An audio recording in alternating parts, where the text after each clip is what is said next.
vamos falar sobre instalações hidráulicas em casas em laje steel frame. Estou aqui diretamente numa construção nossa em andamento, nesse momento, ou seja, uma obra real, para você entender bem como funciona, qual é a técnica que nós aplicamos aqui em nossas obras. Então vem comigo que eu vou te mostrar como fica a tubulação hidráulica dentro das paredes e os cuidados que você tem que tomar, beleza? Vem comigo pra gente mostrar. Aqui, por exemplo, ó, você pode notar que a gente ainda não fez a fixação. Os canos estão passando. Ele usou um pedacinho de sobra de conduíte, ó. É interessante isso, que é uma forma da gente usar esses pequenos pedaços que vão sobrando e funciona muito bem, tá? E cá entre nós, custo zero, né? Funciona muito bem. Mesmo assim, isso tudo vai ser preso. Ó. Pode ver que o encanamento aqui, ó, ele tá passado, ó. Falta aqui o ponto da saída do vaso, que tá aqui. E aqui ele vai regular agora essa saída, ó, de acordo com a espessura do nosso revestimento. Isso é um cuidado importante que você tem que tomar, porque às vezes você vai ter paredes que vai ter revestimento cerâmico e paredes que não vão ter revestimento cerâmico. Isso é um detalhe que faz parte do acabamento final. Você sabe quando tem aquele acabamento do ponto de saída de água, que ele fica para fora da cerâmica, por exemplo, ou para fora do seu gesso, do seu reboco aqui?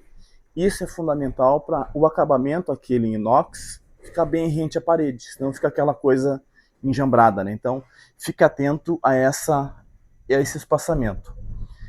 Se na sua tipologia que for somente gesso, em alguns casos, que você não vai ter revestimento de plywood ou USB ou mesmo cerâmico, é só 1 centímetro. Agora, se você tem plywood ou USB, gesso acartonado mais a cerâmica, isso pode chegar a quase 4 centímetros. De 3 a 3,5 centímetros, beleza? Então aqui, por exemplo, ó, deixa uma pertinho aqui para nós, ó. Aqui, por exemplo, ó, ele ainda não posicionou isso aqui na posição correta, ou seja, na profundidade, tá?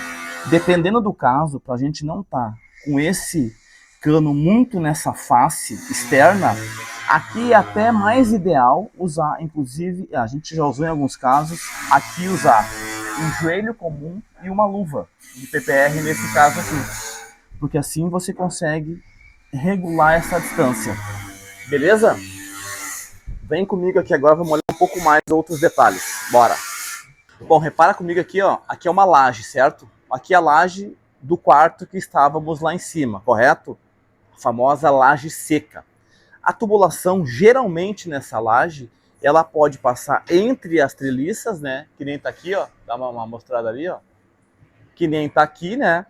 Ou essa tubulação, dependendo do caso, ela pode passar por baixo das treliças. Vai depender do seu projeto. Fica uma dica aqui para o projeto arquitetônico, que é o quê?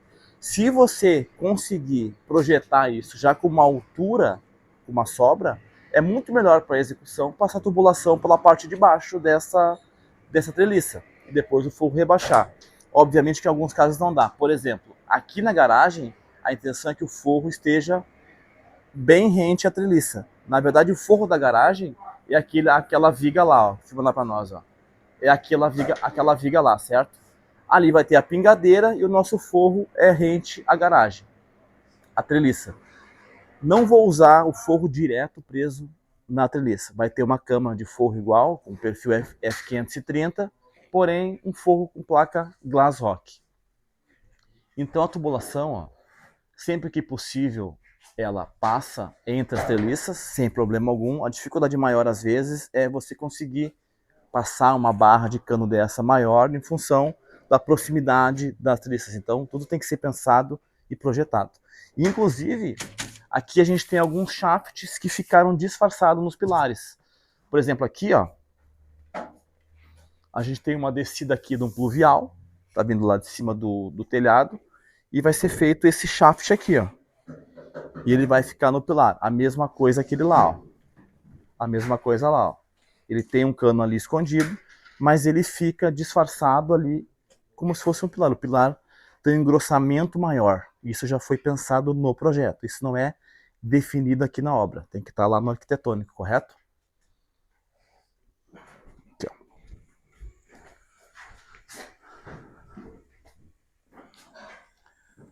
Esse é um ralo de passagem lá da floreira.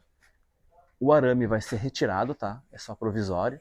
E as braçadeiras que vão ficar ali. Inclusive, ele já aproveitou esse ralo, ó, e ligou um dreno ali, ó. Um dreno de ar-condicionado. Os drenos também são ligados nessas caixas sifonadas, para evitar voltar o cheiro, tá? Não dá para ligar o dreno direto em esgoto ou direto em pluvial. Bom ligar numa caixinha dessa sifonada. Caixinha que é o ralo, né? Que para a água dentro. Bacana? Só para a gente repassar, então, que a gente falou da tubulação, da fixação, da proximidade, falamos desse shaft, né? E não falamos das esperas embaixo.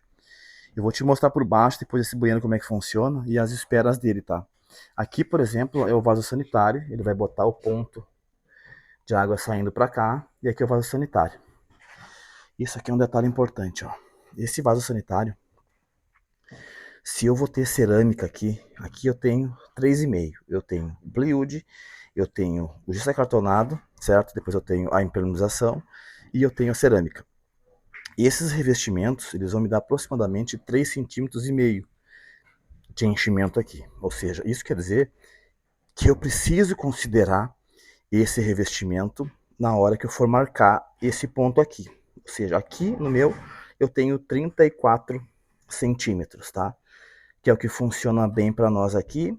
Com o revestimento pronto eu tenho uma folga ainda, porque o cano do vaso mesmo, onde sai o detrito, ele é pequeno, tá, gente? Ele não é desse tamanho, ele é pequeno. Então aqui a gente ainda tem 1 ou 2 centímetros para poder jogar para um lado ou jogar para o outro, e deixo a caixa acoplada bem rente à parede, tá? Depois eu te mostro isso pronto, como é que ficou. E lá eu tenho também o ralo, ó, certo? O ralo do box, né? Aqui a gente ou faz a mureta ou faz um desnível no próprio porcelanato, tá? E no outro vídeo eu mostro como é que a gente faz isso.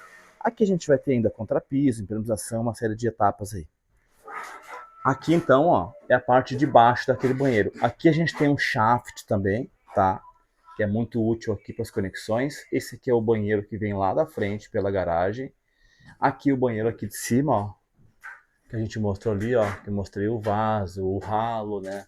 Todas as conexões, as esperas, ó. Repara que ele já começou a prender com fita, né? Esse arame ele retira. Aqui também a gente tem uma calha, ó, sempre pintado com PU, ó. Bem conectado ali, ó, bem vedado, certo? A fita, o aramezinho ele vai retirar. Bacana, os caimentos, né? Esse cano aqui, por exemplo, ó, cano de 100, ó, que vem de lá, ó. Esse cano não é tão simples colocar aqui, tá? Sempre um pouco mais de dificuldade, ó, mas ele veio com caimento, ó, usou uma braçadeirinha de cano lá em cima, lá, ó, para dar o caimento, ó, certo? Uma espécie de ruela de cano, né? A mesma coisa ali, ó, bem do pluvial, certo? E isso tem que estar bem preso, gente, porque senão isso fica vibrando, tá? Para não vibrar tem que estar bem preso. Aqui, por exemplo, ó, às vezes a gente tem isso, né? Pegou no K3, o ideal que não fosse aqui, né? Mas aí, enfim, não é nada demais. A gente consegue resolver, preferencialmente sempre com conexão 45 graus. Conecta aqui e traz para o ponto que precisa, né? Mesma coisa ali, ó. E ali, aqui a gente vai ter ainda água quente e fria. Beleza? Próximo vídeo vamos falar sobre elétrica. Aqui a gente tem alimentação de água, ó, que vem da rua, do registro, cano PAD, né? Aquela mangueira. Presa também, bem próxima um ponto do outro, sempre. Aí tá subindo ali no shaft, ó, indo lá para a caixa d'água. Por que bem presa perto os pontos? Para não vibrar. Se isso vibra na estrutura, é dor de cabeça. Esse aqui, por exemplo, ó, o misturador monocomando, ó. Ele vai ficar nessa posição aqui, vai conectar água quente à água fria. Repara que ele tem isso aqui, ó, de mínimo e máximo. O teu revestimento pronto, ele não pode passar disso aqui, tá? Se ele chegar até aqui, o máximo, ainda passa. Mas o bom é você sempre trabalhar com uma folga nisso. Isso aqui, parede acabada, ou seja, é o porcelanato nessa face aqui, ó. Então, se eu tenho aqui, ó, 4 centímetros, ó, esse aqui, ó, a gente tem um pouco mais de dificuldade, porque ele tem aqui, ó, essa marcação que ficaria rente à estrutura, ó. Então, esse ponto tem que tomar um cuidado especial, mas, porém, também é um cano que vai passar livre aqui, né?